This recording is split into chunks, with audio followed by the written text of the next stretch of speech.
Coming up on this week's edition of the Met Report, Metro men's basketball team fought to stay undefeated, and we will tell you how they did. And learn about the IT crisis on campus. Also, we will tell you on how to increase your financial awareness. This and more coming up on the Met Report.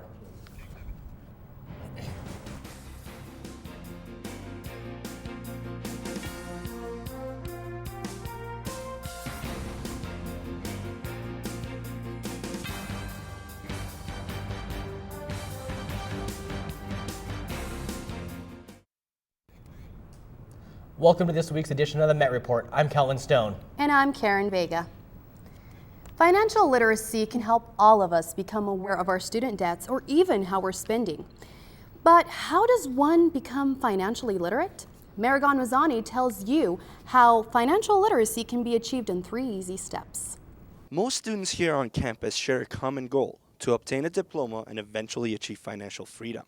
At the same time, most of us are relatively unaware of the steps and precautions necessary to achieve financial dependency. One of the first steps is to set up your free credit score analysis with a banker. You also might want to consider, and I would recommend, scheduling a CSA or a credit score analysis with one of our financial reps, and they'll actually help you figure out ways to manage your debt better. There are 2 credit unions located on campus, along with many financial institutions statewide that are more than willing to help those in need. Come into the branch, contact us. We definitely want to, if they need seminars to be taught to their members or any of their friends, we're definitely willing to partner with that. It's really one of our main goals, is to really help them and prepare them. You should also be aware of credit card companies that will try to tempt you into accepting multiple credit cards with higher spending limits. Also, be sure to check out some of the financial literacy classes offered here on campus. For more information, stop by the Public Service Credit Union or the Credit Union of Denver branches located on the 2nd floor of the Tivoli Hall. For the Met Report, Aragon. The Center of Innovations here at Metro State provides students with opportunities in entrepreneurship. Each month, a new featured local artist is selected to show off their artwork at the Center of Innovations. The February 2013 open house is being held next Thursday, February 21st from 4 to 7 p.m. with the works of Jesse Van Horn and his latest abstract series entitled Enter the Vortex. The series includes very unconventional palettes that will evoke memories, feelings, and responses of what we know and what we believe. Enter the Vortex next Thursday at the Center of Innovations at the Student Success Building, Suite 120. For more information, please contact the Center of Innovations at 303-352-7274 or at www.metrostateinnovate.org. Eating healthy on a budget can be a challenge for many college students. Knowing what to buy can be confusing and complicating, but fortunately, the MSU Denver Food Bank was here to help. Students were invited to participate in the Creative Cooking on the Cheap workshop hosted on Wednesday. Megan Kazier, program associate from Cooking Matters, offered several easy recipes that you can make with ingredients you might already have. Students prepared 3 different meals, including Asian noodles with a peanut sauce, a Southwestern barley, bean, and corn salad, and a Tuscan tuna salad. The purpose of this workshop was to show students that just because you're broke doesn't mean you can't eat nutritiously. For all the recipes, visit www.metreport.org. Metro State boasts a population of nearly 23,000 students that increase with every semester. Although this population growth has many benefits, it has had its negative effects as well, particularly for the MSU IT department. Brian Shelley tells us more. Since the beginning of the semester, students have suffered through several online outages. Whether it be trouble printing off schedules or turning in assignments, these outages have affected many. ConnectU, Blackboard, and Banner services have been experiencing several issues this semester. These issues range from not allowing logins, sites running extremely slow, to sites failing altogether. Since January 3rd, 2013, an influx of new students starting in the spring semester have brought MSU Denver's servers to capacity, and in some cases, beyond. This is believed to be the main cause of many of the slowdowns and outages online. We asked a few students on campus how they've been affected by these outages. Not too affected. I mean, it's affected one class for Blackboard. She usually puts up like assignments and notes up there, which could help a lot. Just talk to the teacher. Usually they're pretty lenient, but I mean, it could be more convenient for both sides, you know, so. It makes me like form my schedule around doing online homework for my accounting class. Kind of sucks because there's a lot of times where I want to do homework but it's down and I can't, so I have to like postpone it and schedule another time. No, it hasn't affected me, but yeah, no, it hasn't affected me. Outages have occurred several times since January. These range from ConnectU, Blackboard, and banner problems to entire campus internet failures. These outages usually last 30 to 40 minutes, however some can last up to 3 hours. The IT department usually addresses these problems within 30 minutes. I'm Brian Shelley with the Met Report. Back to you on desk. Thanks, Brian. If you have any questions or have any technical difficulties, submit a help desk ticket at mscd.edu/gethelp or contact the IT department at 303-352-7548. This last November, Colorado passed Amendment 64 to legalize marijuana. Since then, Colorado has been in the spotlight as a leader and pioneer for the legalization of recreational use of marijuana.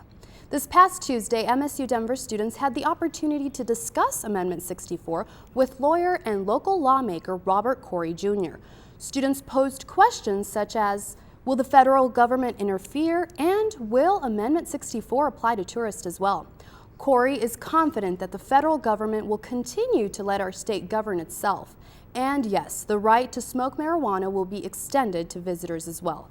Corey also mentioned that the benefits of Amendment 64 will have for Colorado as well as for college students. Good to be in college or some type of higher education because you're going to graduate, I predict, into a better economy here in Colorado. You're going to see that Amendment 64 is going to create jobs, it's going to improve our economy, it's going to give you college students more opportunities. You know, I think it's a bummer that they still haven't been able to settle that IT crisis. Yeah, the outages have caused a lot of problems for students across campus, even at home. It's been very hard for students to get their work done. Well, hopefully they figure it out sometime soon. Well, coming up after the break, Metro's baseball is up and swinging. We tell you how the road did this week. And one of our reporters explores the world of English as a second language. The Met Report is brought to you today in part by the Health Center at Auraria, reminding students who are new to the Auraria campus this semester that the deadline for submitting required immunization forms and documents is March 1st. Real-time updates are on Twitter at BeWellAuraria. News and events are on Facebook at Health Center at Auraria and the Wellness channel in ConnectU. More information can be located at msudenver.edu/health center.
A meteor strikes across a dark sky in Russia, then exploding in a flash followed by a sonic boom, a white contrail, causing panic among the people. More than 950 people were hurt, and the number reported is still climbing. Most of the injuries are not considered serious, but many people are still being hospitalized and are in grave condition. The shockwave was so intense it shattered the glass in hundreds of buildings. NASA reports that this incident is not connected to the DA-14, the asteroid that is said to pass Earth today. February marks Black History Month, and last week, history was made at the University of Georgia. Dr. Rodney D. Bennett will become the new president of the school as the first African American to take the position. Bennett was among 3 finalists and was chosen because of his record of strong leadership. With this historic accomplishment, Bennett said, quote, "I don't know what message it sends other than don't let any barrier that other people may place in front of you stop you from pursuing your dreams," end quote. For those students whose second language is English, you can benefit from the Intercambio program. Nancy Miramontes has more. Today, many immigrants who live in this country wish to become successful in school and find a better job. It is difficult because they have the obstacle of learning the English language. Intercambio was founded in 2000 and started to help immigrants in Boulder County learn English and better their quality of life. The director of Intercambio, Lee Shanis, said that the program started small but has since expanded greatly. At the beginning, we just served Latinos. And then in 2005, we opened up the program to serve people from anywhere. There are different options for students to take classes through Intercambio. So the students have 2 options. They can either take class at a public facility, or many of the students have a tutor who comes to their home and teaches them one-on-one at their home. The classes options are flexible, but more importantly, they are affordable. The classes cost $35, including materials, and that's for a 9 to 12-week term, so it ends up costing somewhere around 50 cents per class. The program's success depends heavily on the many volunteers that teach students. So what we require from volunteers is the 3 most important things is patience, enthusiasm, and dedication. For Med Report, I'm Nancy Miramontes. If you're interested in these classes, make sure you contact the Intercambio program at 303-433-0190 or visit them on intercambioweb.org. There's a new device for cars that can help you save gas. Real-Time Operational Vehicle Reporting System, or ROVR for short, is designed to increase driver safety, leading to a better fuel economy. Denver-based company Cartesite produced ROVR for commercial fleets, hoping to decrease accidents among drivers.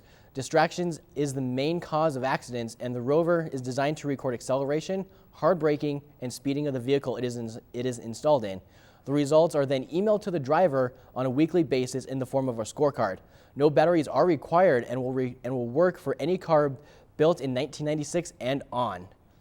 ROVR also works as a GPS tracking system, and Cartesite plans to release the product into the market in the near future. The spiritual leader of 1.2 billion Roman Catholics, Pope Benedict XVI, surprised the world Monday by saying he will resign at the end of the month. The news startled the Catholic world and led to the speculation about who will replace him, including a debate about the advantages of naming a pope from Latin America, where the church continues to grow, versus one from Europe, where it has deep historical roots. This decision, however, will not be made by Benedict, who will leave his post at 8 p.m. on February 28th. A spokesperson for the Vatican assured that we can expect to have a new pope before Easter. Senate Bill 11 passed 2114 without a debate back on Monday. Bill 11 grants same-sex couples similar rights to that of married couples.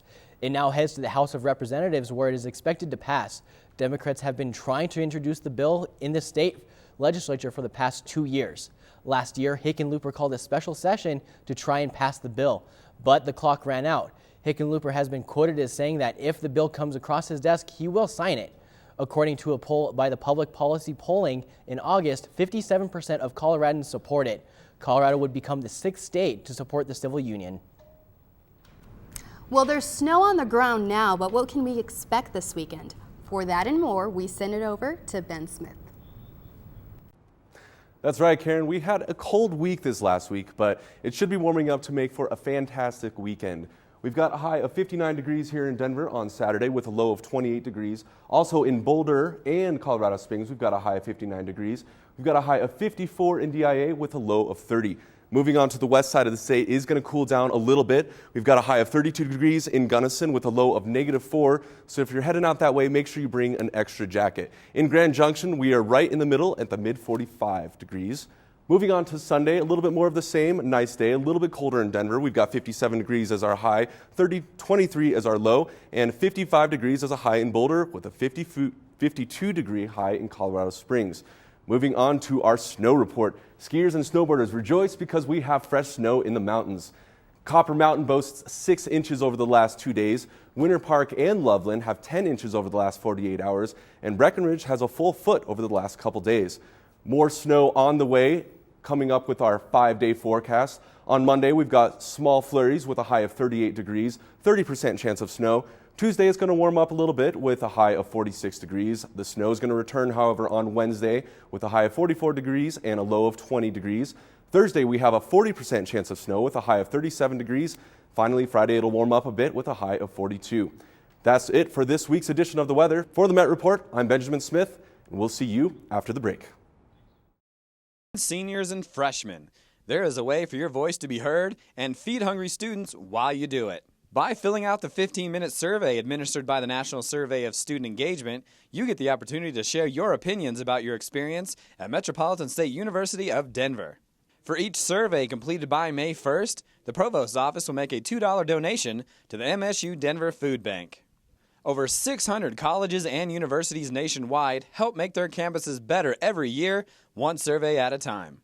Information on how to complete the survey by the National Survey of Student Engagement will be sent to students via email this spring.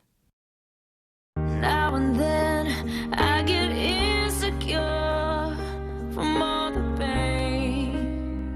I'm so ashamed. I am beautiful no matter what they say. Words can't bring me down. Where I bring Hollywood a mile high. Aligning the Hollywood stars over Denver. I'm here to bring you the latest juicy gossip from the mile high to the streets of Hollywood. Give your most handsome look to that camera. Where I'll be bringing you the latest gossip from Tinseltown all the way up to a mile high. I didn't get any injuries. I was okay. I was doing a little dancing, these, you know. Check us out every Friday live at 12:30 p.m. on The Met Report. Now for the latest in Hollywood, Kevin Hall burns the house down. Hey guys, welcome to this week's edition of EntertainMET. I'm Kevin Hall here to light a fire under Hollywood. While this might not be everyone's favorite time of year, it should be. The Sports Illustrated swimsuit edition is now on newsstands everywhere, and making the cover for the second straight year is 20-year-old supermodel Kate Upton. This is the first time in 16 years we had the same model on the cover in back-to-back issues, when Tyra Banks did it in 1996 and 97. The issue features models posing all over the world and spanning all 7 continents, including Antarctica. I haven't been this jealous of flightless birds since March of the Penguins. Man, I wish Morgan Freeman narrated my life. The Grammys took place last Sunday in LA, and there were some big winners and some sore losers. Chris Brown. Fun won the Grammy for Song of the Year, and for We Are Young, the Black Keys took home a couple awards, including Best Rock Album, and then Mumford & Sons took home that award that everyone was coveting, Album of the Year, for their record, Babel. The night was full of outstanding performances from Jack White, the Black Keys, and Denver-based Lumineers. And thank God Call Me Maybe didn't win anything, otherwise I would have had to tell the Minds they were just a couple months off. Now, after the Grammys, on his way to his car, Black Keys drummer Patrick Carney was asked by TMZ if he thought Justin Bieber should have been nominated for a Grammy, to which Carney said, quote, "I don't know. He's rich, right? Grammys are for, like, music, not for money. He's making a lot of money. He should be happy," end quote. Well, after that, Bieber tweeted saying the Black Keys drummer should be slapped around, and then the avalanche of Bieber followers hit Carney like a ton of bricks, writing ridiculous insults on his Twitter page, even a couple of death threats. It hurts to see that Patrick is still getting bullied by high schoolers after all these years. Now, for the past couple years, Goodwill's Good Exchange for Change fashion show, hosted by Mondo Guerra, has been a huge hit. Hassan Shah gives us tips on how to revamp your wardrobe for cheap. An evening of fashion, drinks, tasty food, eclectic accessories, and inspiring designers. What a chic way to present some fashion inspiration to the public. Goodwill's Good Exchange for Change gave guests a chance to attend a fashion show that featured designs from students in Goodwill's youth programs. After the show, guests got a chance to swap their 10 old clothing items for 10 new ones. It was an opportunity for these young designers to get together and collaborate. It's an individual competition and a team competition, and it benefits all the youth programs for Goodwill. I got a chance to catch up with Mondo Guerra and his Project Runway friends, Peach Carr and Michael Costello. All right, so Michael, tell me, you've designed tons of outfits for big celebrities like Paris Hilton, Lindsay Lohan. Which celebrity have you not dressed yet that you would like to dress? Mondo Guerra. What is your advice for college students? You know, like myself, we're always on a budget and we want to stay stylish, you know, like kind of like this. So what is your advice on how students can stay more stylish and less broke? Well, I have a college freshman. Don't put your money into your top, just a normal top or a regular top, and spend some money on the cute pants or the cute skirt. Washing machine, don't pay for anything to be dry cleaned, and start looking at things in a different way. A dress can be worn for a special occasion, or throw some really crummy looking beat up boots and a jean jacket over it, and now you've got it again with using things that are out of your closet. There you have it, folks. If you want to dress like a celebrity, don't pay like one. Get some items, exchange, and swap. It's easy and affordable. You know, I can't wait to get my hands on my own copy of that swimsuit issue. Mine's waiting for me at home. Good man. You guys would. Well, coming up after the break, Peter Aragon will get everyone updated on all the Met Report sports. I long and do it all again so I can find my way back home. The sun seems to shine a little less since you've been gone. You were the one I wanted. Don't stray, don't ever go away. I'll just smile and everyone will wanna go with it. Oh.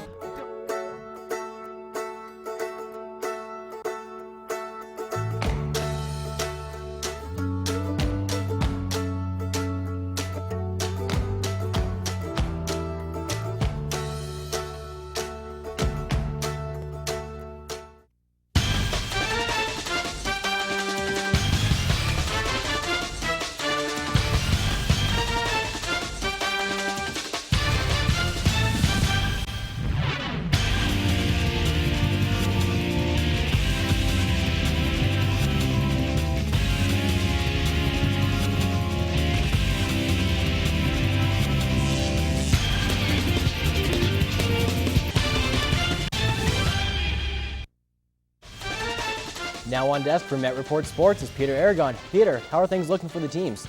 Well, it seems like all Metro teams do is win no matter what. Let's start off with the men's basketball team that just can't stop winning and won't stop winning.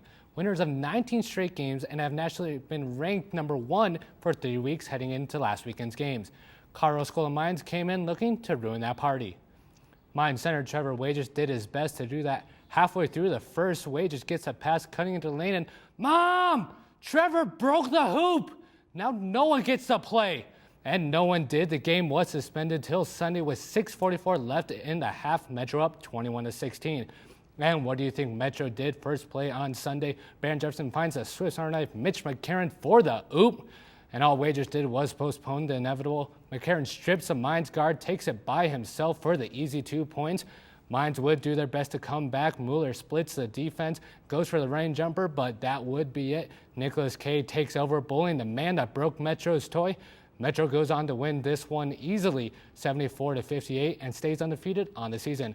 Coach Clark after told us what he had to say to his team about the unique game. Well, we get battle tested every game. You know, there's always something extra with our opponents, which is good. Keeps us sharp.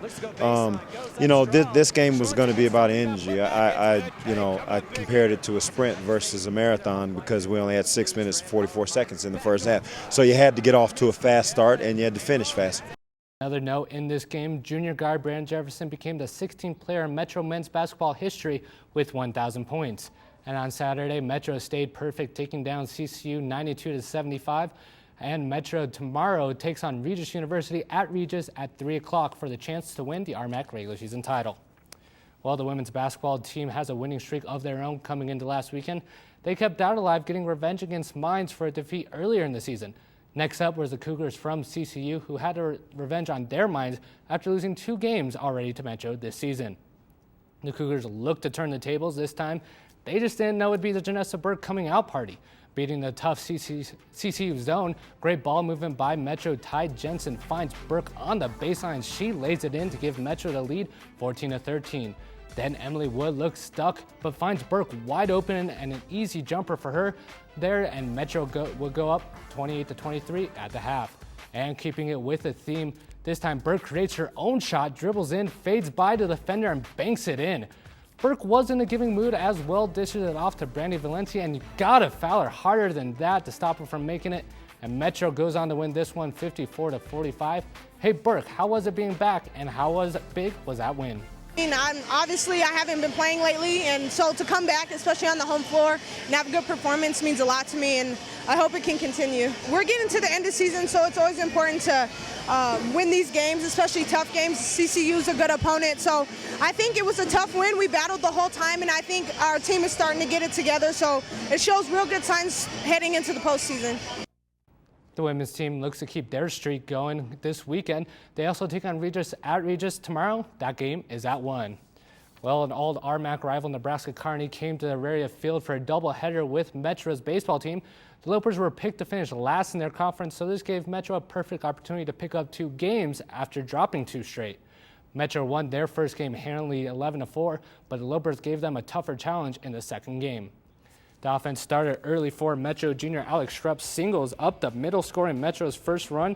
Then they showed off their defense. Eric Campbell mishandles a ground ball, but he wants to get on the road runner view, top plays, and goes in between the legs to get the out.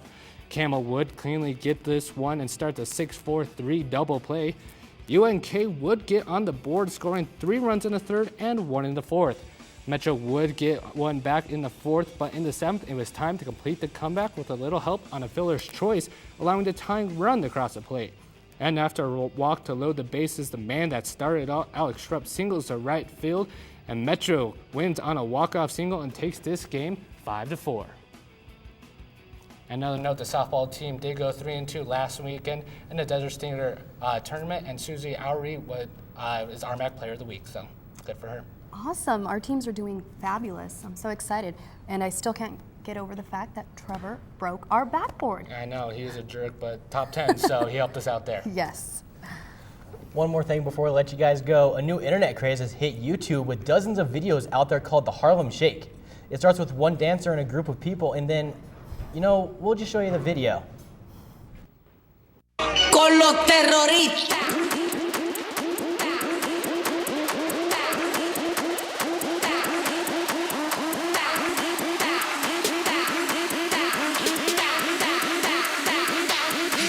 Harlem Shake.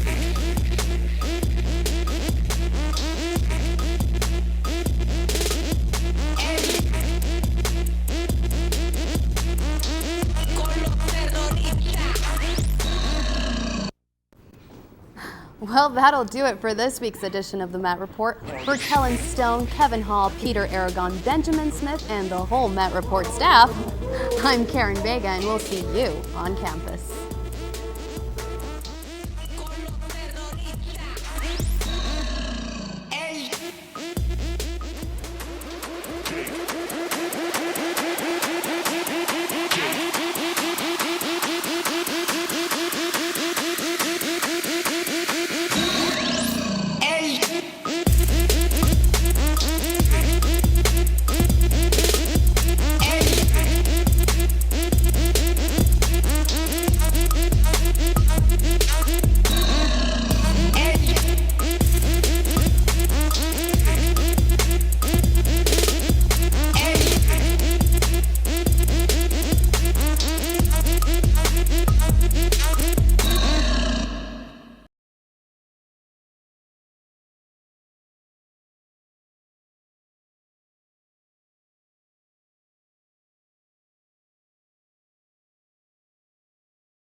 Yeah, for time. Yeah, exactly.